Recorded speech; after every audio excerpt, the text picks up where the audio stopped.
Good morning everyone. Myself Dr. Shivaji Sarkar. Today I am going to discuss about the topic on some basic concept of chemistry.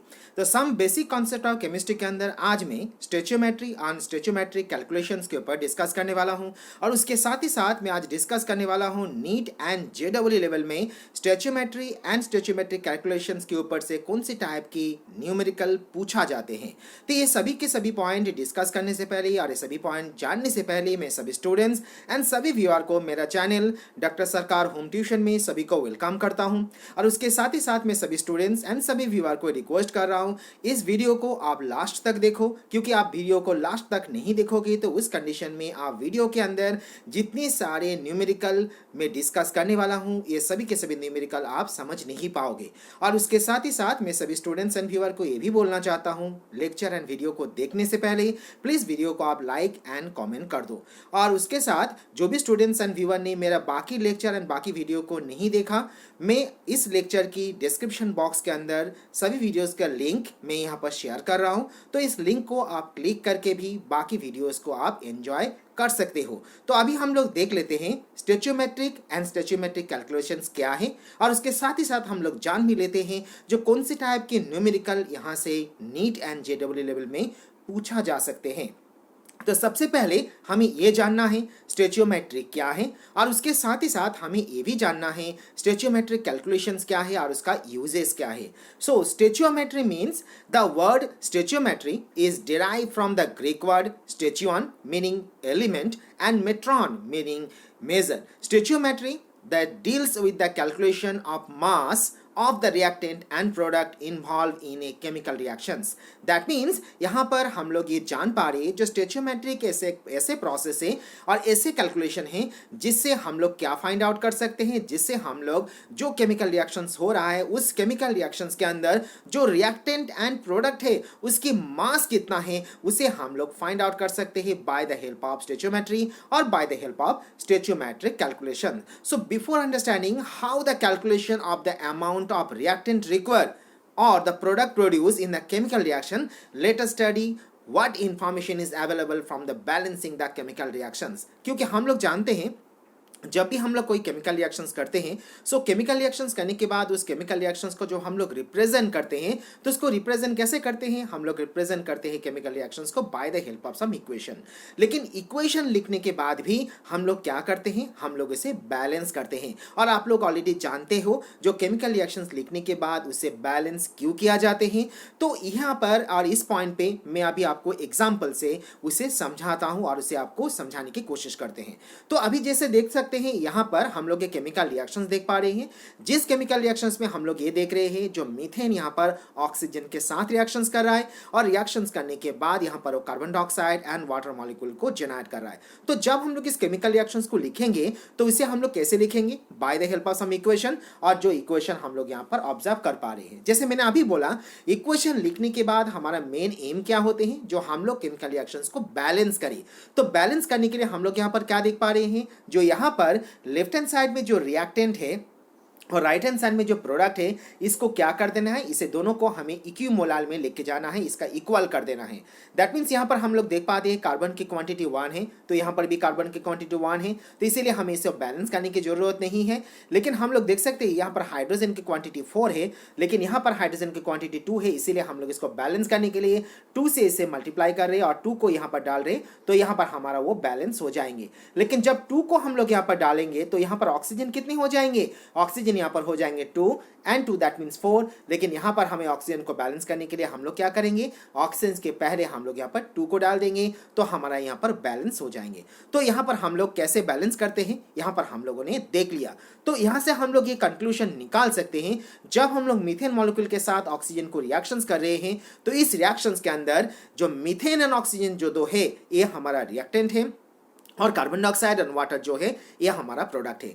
इस point of view से मैं सभी students and viewer को ये बोलना चाहता हूं आप हर टाइम पे एक पॉइंट को याद रखना, जब आप कोई केमिकल रिएक्शंस लिखने के बाद उस रिएक्शंस की इक्वेशन को आप रिप्रेजेंट करते हो तो उस इक्वेशन की जो लेफ्ट हैंड साइड में जो होते हैं वो आपका रिएक्टेंट है और जो राइट हैंड साइड में जो आप रिप्रेजेंट करते हो ये आपका यहाँ पर प्रोडक्ट है। दैट मीन्स यहाँ पर आपका मीथेन एंड ऑक्सीजन जो है ये आपका रिएक्टेंट है और यहाँ पर जो आपका कार्बन डाइऑक्साइड एंड वाटर है ये आपका यहाँ पर प्रोडक्ट है। तो अभी क्वेश्चन ये जनरेट हो रहा है, जो हम लोग इस रिएक्शंस में स्टोइचोमेट्रिक कोएफिशिएंट किसे बोलेंगे। तो इस रिएक्शंस में हम लोग देख सकते हैं जो यहाँ पर जो मीथेन है, ये मीथेन 1 मोल है, और यहाँ पर ऑक्सीजन हम लोग ने 2 मोल यूज की, कार्बन डाइऑक्साइड यहाँ पर 1 मोल है, और वाटर यहाँ पर 2 मोल है। दैट मीन्स इस रिएक्शंस में रिएक्टेंट में ऑक्सीजन एंड वाटर जो यहाँ पर दोनों की दोनों इक्विमोलर क्वांटिटी में है। दैट मीन्स यहाँ पर ऑक्सीजन एंड वाटर को हम लोग यहाँ पर स्टोइचोमेट्रिक कोएफिशिएंट बोलेंगे। इसी तरीके से यहाँ पर हम लोग ये भी देख सकते हैं जो मीथेन जो रिएक्टेंट है और यहाँ पर जो कार्बन डाइऑक्साइड है, ये दोनों के मोल क्वांटिटी समान है और इक्वल है, और इसीलिए हम लोग यहाँ पर मीथेन और कार्बन डाइऑक्साइड को भी कोएफिशिएंट के हिसाब से कंसीडर कर सकते हैं। तो यहाँ पर हम लोगों ने देखा स्टोइचोमेट्री क्या है, और उसके साथ ही साथ हम लोगों ने ये भी देखा स्टोइचोमेट्रिक कैलकुलेशंस क्या है, और हम लोगों ने ये भी समझ गए जो स्टोइचोमेट्रिक कैलकुलेशंस हम लोग क्यों करते हैं और इससे हम लोगों को क्या फायदा हो सकता है। और उसके साथ ही साथ हम लोगों ने यहाँ पर देखा जो रिएक्शंस हम लोग जब करेंगे उस रिएक्शंस को हम लोग कैसे रिप्रेजेंट करेंगे, और उसके प्रोडक्ट कौन होंगे, प्रोडक्ट को किस साइड में लिखा जाते हैं, और उसका रिएक्टेंट को किस साइड में लिखा जाते हैं। और उसके साथ हम लोगों ने देख लिया जो स्टोइचोमेट्रिक कोएफिशिएंट क्या है, और उसको हम लोगों ने यहाँ पर एग्जाम्पल से भी समझ लिए। लेकिन अभी क्वेश्चन ये जनरेट हो रहा है, जो स्टोइचोमेट्री तो हम लोगों ने देखा और स्टोइचोमेट्रिक कैलकुलेशंस क्या है वो भी हम लोगों ने समझ गए, लेकिन क्वेश्चन ये आ रहा है कैसे टाइप के न्यूमेरिकल एंड कौन से टाइप के न्यूमेरिकल स्टोइचोमेट्री एंड स्टोइचोमेट्रिक कैलकुलेशन से पूछा जाते हैं। तो उसे हम लोग अभी जान लेते हैं with the help of some example. तो सबसे पहला जो एग्जांपल हम लोग यहां पर देख पा रहे हैं, जहां पर ऐसा पूछा गया है जो आपको 16 ग्राम मीथेन दिया गया है, और जब 16 ग्राम मीथेन को आप कंब्यूज करोगे तो उसमें से आपको फाइंड आउट करना है जो कितने ग्राम आप वाटर जनरेट कर सकते हो। तो जब ऐसा क्वेश्चन आपको पूछा जाएगा तो आप कैसे करके इसके आंसर को फाइंड आउट करोगे। तो इस पॉइंट ऑफ व्यू से मैं सभी को और सभी व्यूअर एंड सभी स्टूडेंट्स को ये बोलना चाहता हूं, जब आपको स्टोइचोमेट्रिक रिलेटेड क्वेश्चन पूछा जाएंगे तो आपको कुछ रूल एंड कुछ ट्रिक याद रखना है। पहला ट्रिक होंगे जो आपको रिएक्शंस जो पूछा जा रहा है, जो क्वेश्चन आपको पूछा जा रहा है उसमें आप पहले क्या करोगे, पहले आप रिएक्शंस लिखोगे। रिएक्शंस लिखने के बाद सेकंड स्टेप क्या करोगे, आप उसे बैलेंस करोगे। ये दोनों पॉइंट आपको डेफिनेटली याद रखना है। तो यहां पर हमें क्या बोला गया है, मीथेन को दिया गया है 16 ग्राम और पूछा गया है 16 ग्राम मीथेन को हम लोग कंब्यूज करते हैं तो उसमें से कितने ग्राम वाटर जनरेट हो सकते हैं। तो मैंने अभी बोला पहले आपको क्या लिखना है, आपको यहाँ पर पहले इक्वेशन लिखना है। आपको पहले इक्वेशन लिखने के बाद उसको सेकंड क्या करना है, आपको उसको बैलेंस करना है। तो जब आप मीथेन को कंब्यूज करोगे तो कंब्यूशन कैसे होते हैं, कंब्यूशन आपका ऑक्सीजन के प्रेजेंस पे होते हैं। इसका मतलब मीथेन को आपको क्या करना है, ऑक्सीजन के साथ रिएक्शंस करना है, और जब ऑक्सीजन के साथ मीथेन रिएक्शंस करते हैं तो वहां पर वो क्या जनरेट करते हैं, वहां पर वो जनरेट करते हैं कार्बन डाइऑक्साइड और उसके साथ वाटर मॉलिक्यूल। सेकंड स्टेप मैंने क्या बोला, सेकेंड स्टेप मैंने ये बोला जो रिएक्शंस लिखने के बाद अब उसे आप बैलेंस करो। तो हम लोग जब इसको बैलेंस करेंगे तो बैलेंस करने के बाद हम लोग देख पा रहे हैं जो 2 मोल ऑक्सीजन और यहाँ पर हमारा 2 मोल ऑफ वाटर डाल देते हैं तो हमारे यहाँ पर कार्बन, हाइड्रोजन और ऑक्सीजन रिएक्टेंट एंड प्रोडक्ट में दोनों केस में बैलेंस हो जाते हैं। थर्ड केस हमें क्या करना है, थर्ड में हमें देख लेना है जो किसे कंब्यूज करने के लिए बोला गया है, किसे रिएक्टेंट करने के लिए, रिएक्शंस करने के लिए बोला गया है। तो यहाँ पर हम लोग देख सकते हैं जो यहाँ पर मीथेन को कंब्यूज करने के लिए बोला गया है। दैट मीन्स हम लोग क्या करेंगे, जो 16 ग्राम मीथेन को जब हम लोग कंब्यूज कर रहे हैं तो उस जगह पे कितनी मोल वाटर जनरेट हो रहा है, यहाँ पर हमारा 2 मोल ऑफ वाटर जनरेट हो रहा है। अभी 16 ग्राम कहां से आए, क्योंकि मीथेन के मॉलिक्यूलर फॉर्मूला से हम लोग इसको इजीली फाइंड आउट कर सकते हैं। हम लोग जानते हैं जो मीथेन के मॉलिक्यूलर फॉर्मूला होते हैं CH4, तो CH4 है तो कार्बन का हुआ 12, हाइड्रोजन का हुआ 4, दैट मीन्स यहाँ पर टोटल मास उसका निकल गए 16 ग्राम। तो 16 ग्राम मीन्स यहाँ पर हम लोग इसको कितनी मोल देख रहे हैं, 1 मोल देख पा रहे हैं।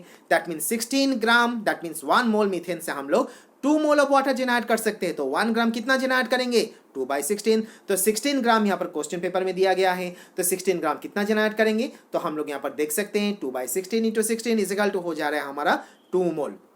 तो यहाँ पर हम लोगों ने मोल फाइंड आउट कर लिए। तो जब मैं आपको मोल कॉन्सेप्ट सिखाया था लास्ट वीडियो में, वहाँ पर मैंने आपको ये समझाया था जो आप मोल कॉन्सेप्ट को अप्लाई करके भी आप ग्राम को फाइंड आउट कर सकते हो। तो वो क्वेश्चन जब हम लोगों ने डिस्कस किए थे वहाँ पर हम लोगों ने ऑब्जर्व किए थे जो फॉर्मूला को भी। तो फॉर्मूला क्या है, फॉर्मूला है जो मोल इज इक्वल टू ग्राम और weight divided by molecular weight. तो ग्राम इज इक्वल टू हम लोग क्या लिखेंगे, मोल इनटू मॉलिक्यूलर वेट। तो यहाँ पर मोल कितना है, यहाँ पर मोल है 2, और यहाँ पर मॉलिक्यूलर वेट वाटर का कितना है, क्योंकि वाटर का निकालने के लिए बोला गया है। तो वाटर का मॉलिक्यूलर वेट होते हैं 18, तो 18 के साथ हम लोग 2 को मल्टीप्लाई कर देंगे तो हमारा आंसर निकल जाएंगे 36 ग्राम। अभी हम लोग देख लेते हैं सेकेंड क्वेश्चन को।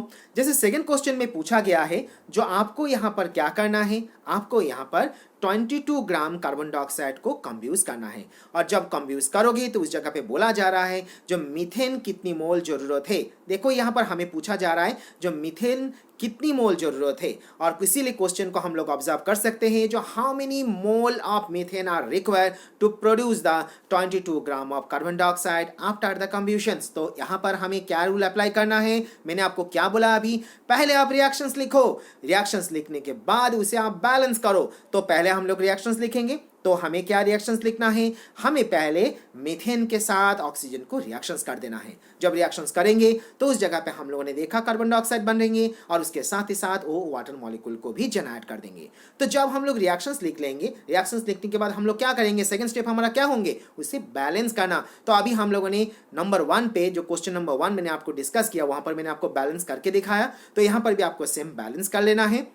बैलेंस करने के बाद आपका थर्ड स्टेप क्या है, आपका थर्ड स्टेप ये है जो यहाँ पर क्या बोला गया है, 22 gram of carbon dioxide. That means यहाँ पर कार्बन डाइऑक्साइड के ऊपर फोकस किया गया है। यहाँ पर बोला जा रहा है 22 ग्राम ऑफ कार्बन डाइऑक्साइड, यहाँ पर कितनी 22 ऑफ कार्बन डाइऑक्साइड के बारे में बोला गया है। दैट मीन्स यहाँ पर क्वेश्चन पूछा गया है जो how many mole of methane, कितनी मोल ऑफ मीथेन की जरूरत होंगे जब आप 22 ग्राम ऑफ कार्बन डाइऑक्साइड को कंब्यूज करोगे। तो हम लोग पहले क्या करेंगे, कार्बन डाइऑक्साइड को कंब्यूज करने के लिए बोला गया है। दैट मीन्स हमें यहाँ पर कार्बन डाइऑक्साइड की मॉलिक्यूलर वेट निकालना है।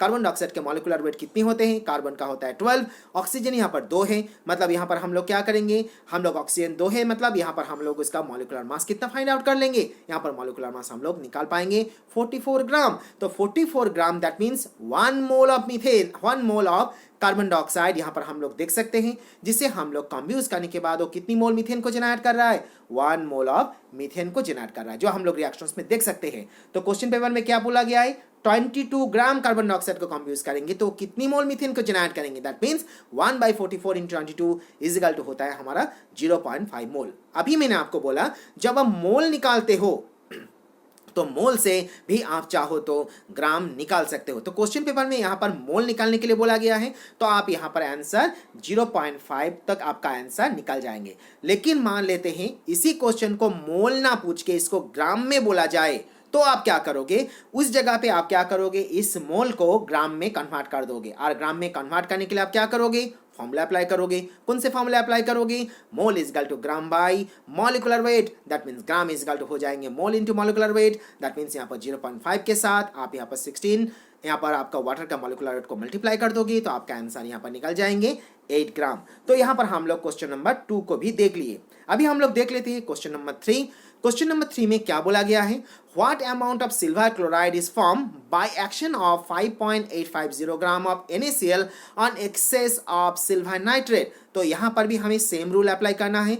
रूल क्या है, पहले रिएक्शंस को लिखो। रूल 2 क्या है, आप इसे बैलेंस करो। रूल 3 क्या है, किसे आप यहाँ पर, किसके ऊपर यहाँ पर फोकस किया गया है, यहाँ पर फोकस किया गया है 5.85 ग्राम ऑफ NaCl। दैट मीन्स हमें यहाँ पर NaCl के मॉलिक्यूलर मास पहले फाइंड आउट कर लेना है। तो पहले हम लोग इसका रिएक्शंस लिख देते हैं। हम लोग यहाँ पर रिएक्शंस देख पा रहे हैं। उसके बाद हम लोगों ने क्या किया, इसको बैलेंस किए। बैलेंस करने के बाद हम लोग देख पाया कोई जगह पे हमें reactant and product equal quantity में है इसका मास, इसीलिए हमें यहाँ पर बैलेंस करने की जरूरत नहीं है। तो हम लोग थर्ड स्टेप में क्या जाएंगे, यहाँ पर 5.850 ऑफ NaCl की बात बोल रहा है, मतलब हम लोग यहाँ पर NaCl की मास फाइंड आउट कर लेंगे।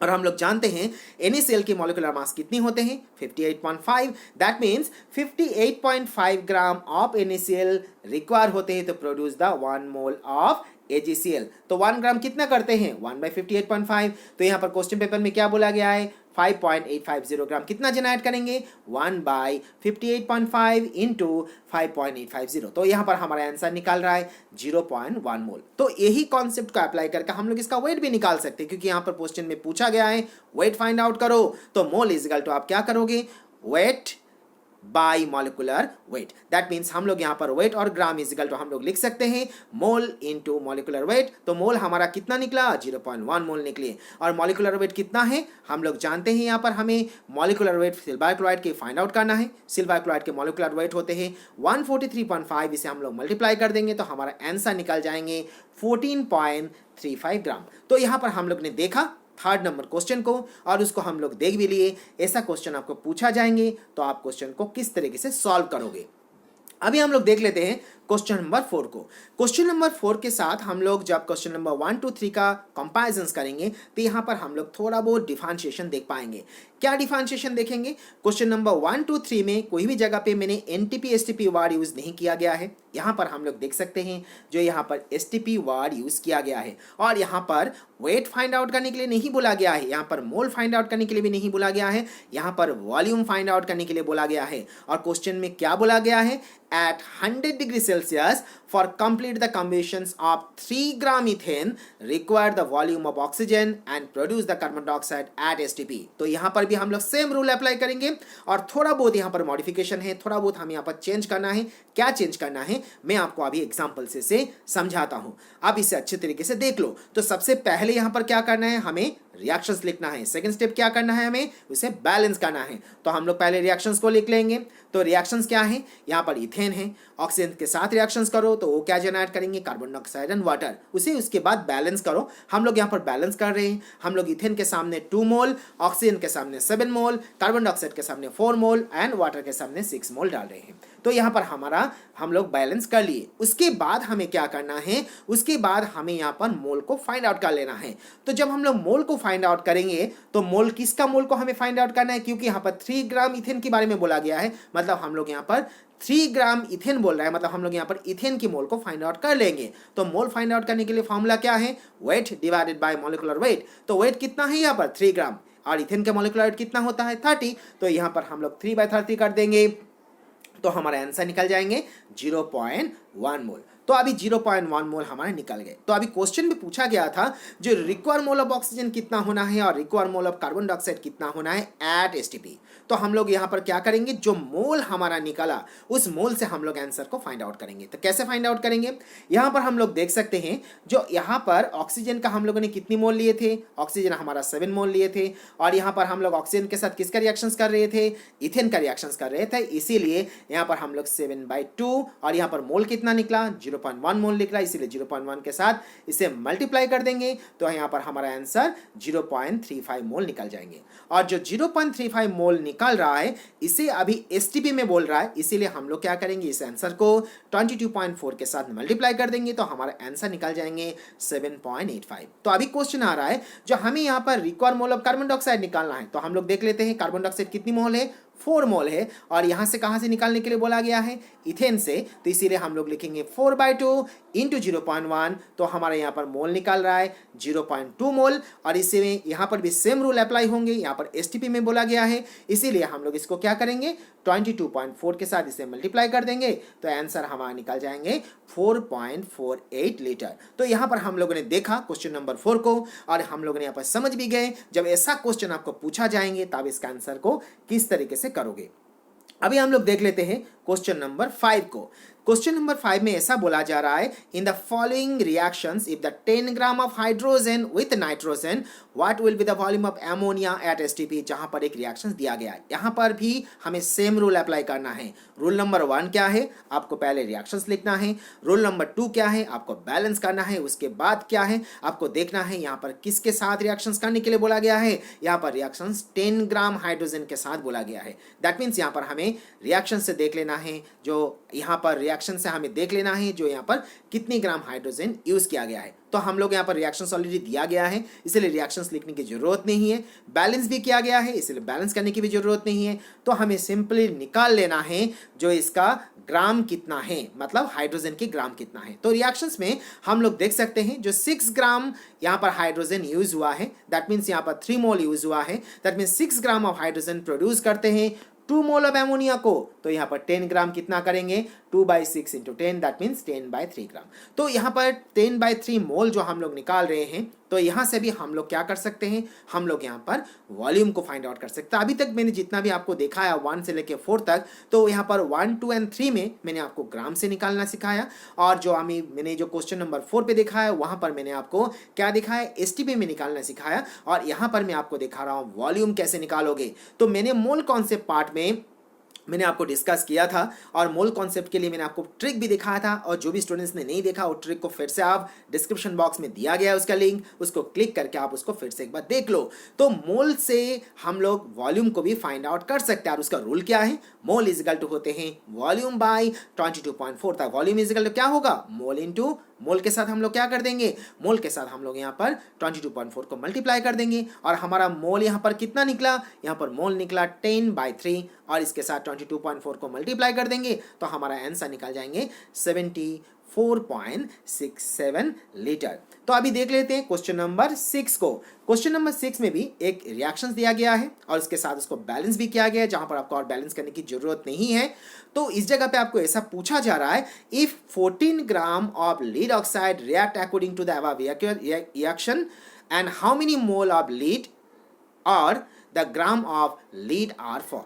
तो इसकी क्वेश्चन भी आपको देखा जा रहा है, इस क्वेश्चन को भी जो आप सॉल्व करोगे तो यहाँ पर भी आपको क्या करना है, इसमें भी आपको सेम रूल अप्लाई करना है। पहले रूल क्या होगा, आपको रिएक्शंस लिखना है, लेकिन रिएक्शंस यहाँ पर दिया गया है इसे आपको करने की जरूरत नहीं है। उसके बाद सेकंड रूल क्या है, आपको बैलेंस करना है, तो बैलेंस भी यहाँ पर किया गया है। और उसका थर्ड रूल क्या है, थर्ड रूल मैंने अभी आपको सिखाया, जो आपको मोल फाइंड आउट करना है, और किसका फाइंड आउट करना है, क्योंकि यहाँ पर लीड के बोला गया है तो आप लीड के फाइंड आउट करके आपको आगे की तरफ जाना है। तो इसका मैं आंसर आपको निकाल के नहीं दे रहा हूँ, ये आंसर आपके लिए रहा, ये क्वेश्चन आपके लिए रहा, ये क्वेश्चन आपको सॉल्व करना है, और इस क्वेश्चन को सॉल्व करके आपको आंसर मुझे दिखाना है और आंसर मुझे बोलना है। और इसके लिए जो मैं रूल 1 से लेके 5 तक एक्सप्लेनेशन करने के टाइम पे, क्वेश्चन के एक्सप्लेनेशन करने के टाइम पे जो रूल मैंने आपको बोला, यहाँ पर भी आप सेम रूल अप्लाई करके इसका आंसर को फाइंड आउट करो। और आंसर फाइंड आउट करने के बाद भी आपको सॉल्व नहीं हो पाता है, मैं डेफिनेटली श्योर हूँ आप इसे सॉल्व कर ही दोगे, और फिर भी आप इसे सॉल्व नहीं कर पाते हो तो डेफिनेटली आप मुझे मेरा चैनल की कॉमेंट बॉक्स के अंदर कॉमेंट कर सकते हो। और उसके साथ ही साथ मैं सभी स्टूडेंट्स एंड व्यूअर को थैंक्स बोलना चाहता हूं, और उसके साथ ही साथ मैं सभी स्टूडेंट्स एंड व्यूअर को ये भी बोलना चाहता हूं, जो नेक्स्ट लेक्चर में हम लोग यहाँ पर और भी कुछ पॉइंट्स के ऊपर डिस्कस करेंगे, और मैं नेक्स्ट लेक्चर में नॉर्मलिटी एंड मोलालिटी के ऊपर डिस्कस करने वाला हूं, और उसके साथ ही साथ मैं आपको सिखाने वाला हूं जो कौन सी टाइप के numerical neat and JEE level में नॉर्मलिटी एंड मोलालिटी से पूछा जाते हैं। So thank you each and every students, each and every viewer for your support and for your valuable comment and for your love. Thank you.